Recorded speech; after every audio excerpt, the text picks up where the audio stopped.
Assunto continua sendo o calor, também a seca no nosso estado. E para falar sobre este assunto, eu recebo aqui no estúdio do BG Manhã o Superintendente de Recursos Hídricos, Ailton Rocha. Muitíssimo obrigado pela presença do senhor aqui para falar sobre essa situação de seca no nosso estado. Inclusive, a informação repassada, né, que ao longo desse ano já houve um agravamento da situação. Como é que hoje está a seca no nosso estado? Bom dia. Nós acompanhamos a evolução da seca no estado de Sergipe através do monitor de secas. O monitor de secas ele é fruto de um trabalho feito, coordenado pela Agência Nacional de Águas, que tem a nossa participação, e os observadores da Indago, da Defesa Civil principalmente, fazem um levantamento em campo das consequências. Como nós sabemos, a seca ele é um fenômeno silencioso, ele vai se instalando aos poucos, diferente de enchente. Então, é preciso que a gente passe a avaliar e monitorar esses impactos. No último relatório que foi produzido, retratando a seca de janeiro de 2019, ela se agravou. Saímos do estágio de grave para extrema, na região agreste e semiárida de Sergipe. Somente no litoral é que ela se apresenta como no estágio de seca fraca. O que significa isso? Naquelas regiões que praticamente representa cerca de 80% do nosso estado, que estão na situação de seca extrema, os impactos agora não são mais só de curto prazo, que são aqueles impactos que afetam diretamente a agricultura, mas também de longo prazo, que afetam inclusive o estoque de água dos nossos reservatórios. Então é preciso que haja uma conscientização de que numa situação como essa, faça-se racionamento do uso da água, não só para consumo humano, mas também para a produção de alimentos. É claro que há uma preocupação também em relação à vida no campo, à atividade rural. Qual é a estratégia justamente para driblar? A gente sabe que é um fenômeno da natureza, então não há como evitar, mas existem maneiras para tentar amenizar o sofrimento de quem trabalha na agricultura familiar. Então o Estado ele tem feito que tipo de atividade, que tipo de função ao longo desse período, já que a precipitação chuvosa não é a esperada, não foi a esperada até então para o trabalho no campo, superintendente? Olha só, o governo do estado, através das secretarias afins, SEDURBs, Agricultura, tem procurado tomar providências, não só do ponto de vista emergencial, como também estrutural. Numa situação como essa, e há um alerta geral com relação a isso, porque em decorrência do aquecimento global e das mudanças climáticas, as secas deixaram de ser um fenômeno do ciclo e passaram a ser recorrentes. Há uma sinalização aí do aumento da temperatura média de 1 grau centígrado nos últimos anos, né, de 2015 até 2018, e 2019 não vai ficar fora disso, o que eleva mais ainda a perda por evaporação, porque além da falta de chuva, ainda há essa perda por evaporação. Então é preciso que se fazer um trabalho forte nesse sentido, se fazer um planejamento de curto, médio e longo prazo, para que não haja risco de desabastecimento, principalmente para a população, como também a garantia forrageira para o gado que está ali no interior, que precisa desse suprimento, além da oferta de água. Eu estou conversando aqui no estúdio do Balanço Geral Manhã com o Superintendente de Recursos Hídricos, o senhor Ailton Rocha. Eu pergunto ao senhor também em relação ao Rio São Francisco. A gente sabe que ao longo dos anos existe uma série de problemáticas envolvendo o rio sobre a preservação deste bem natural. Como é que tem feito os estados por onde o Rio São Francisco passa um mutirão para ajudar na preservação e também para manter vivo o rio, que além de ser fonte de vida ribeirinha, também é fonte de renda, fonte de economia, gerando economia com pontos turísticos. A gente sabe que existem pontos visitados no Rio São Francisco, no nosso estado de Sergipe, que atrai pessoas de vários pontos do país. O Rio São Francisco, conhecido por todos nós como o Rio da Integração Nacional, ele está numa situação que eu tenho dito de agonia. Por que isso? Porque não bastasse as ameaças de poluição, exemplo da tragédia que aconteceu recente em Brumadinho, em que o rio Paraopeba, um dos principais afluentes do São Francisco, foi atingido fortemente, né? E isso compromete drasticamente a qualidade da água do Paraopeba, e tomara que ela não chegue a comprometer também a água da Cara São Francisco. Ele também sofre ameaça de desmatamento avassalador. 48% da bacia hidrográfica do São Francisco se encontra desmatado. Então, com essas mudanças climáticas, também a seca que vem ocorrendo no São Francisco nos últimos 6 anos tem comprometido a sua vazão marinha natural.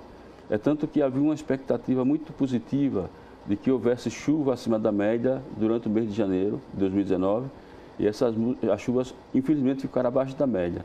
É tanto que, recentemente, se estava operando aqui em Xingó com 1.100 metros cúbicos por segundo de vazão, mas já teve que se reduzir para 700 metros cúbicos por segundo, em decorrência dessa falta de chuva no mês de janeiro, que é o mês que simboliza um aporte de água maior.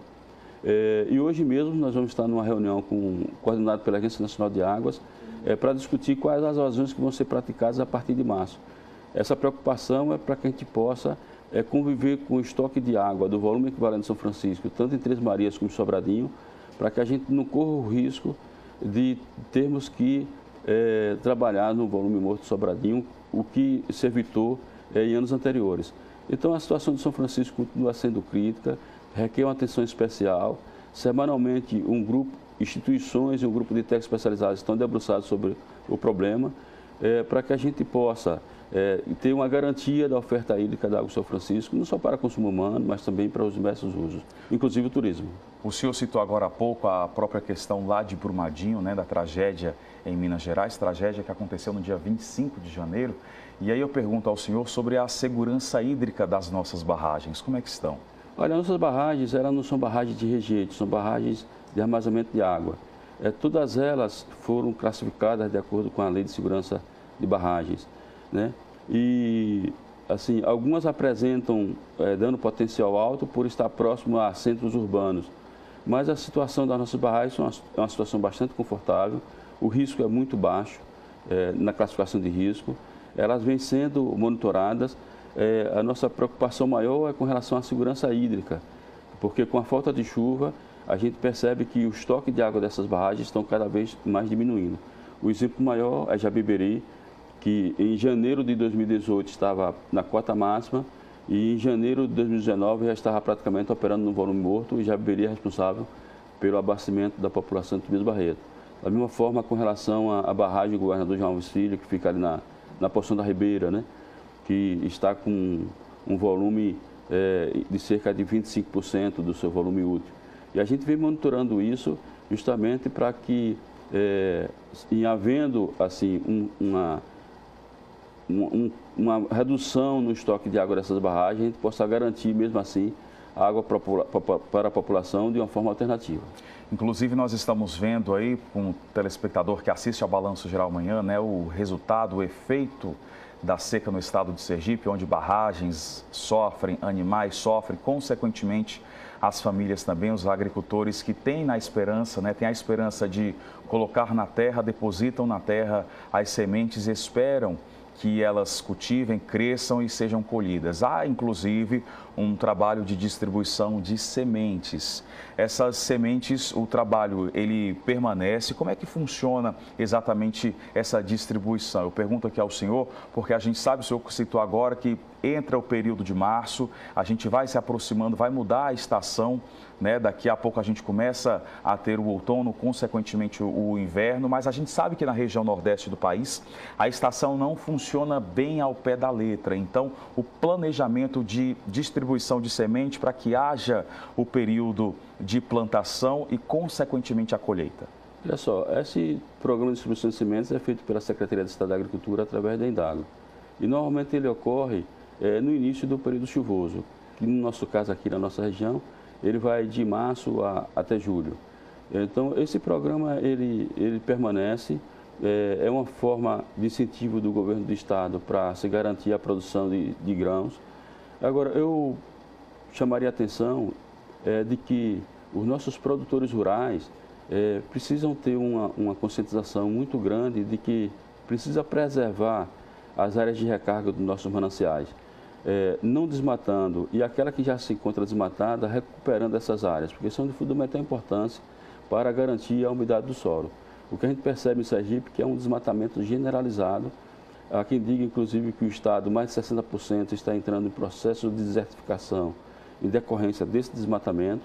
E numa situação como essa, em não havendo chuva, o risco de você ter rios permanentes e ser transformado em rio intermitente é muito grande e já é uma realidade do nosso estado. Isso é muito preocupante.